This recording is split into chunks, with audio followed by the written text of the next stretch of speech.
Hello, chào tất cả các bạn nha. Hôm nay mình sẽ giới thiệu đầu tiên này một chiếc xe cũ mèo rất là dễ thương nha. Rồi, chiếc xe thứ hai là một chiếc xe Mercedes nha.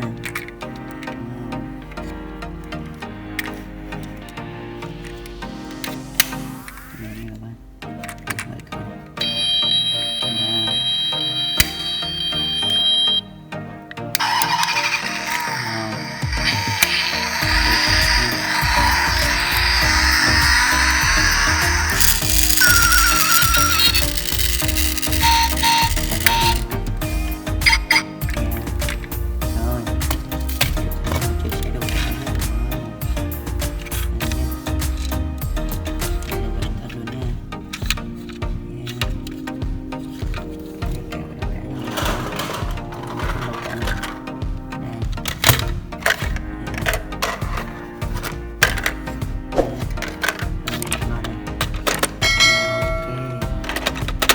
Các bạn, rồi tiếp theo mình sẽ đến một chiếc xe tô bê tông nha.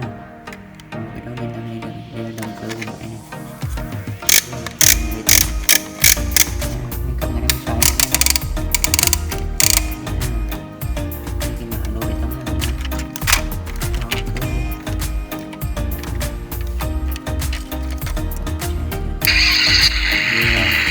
Bằng cửa từ từ nó này.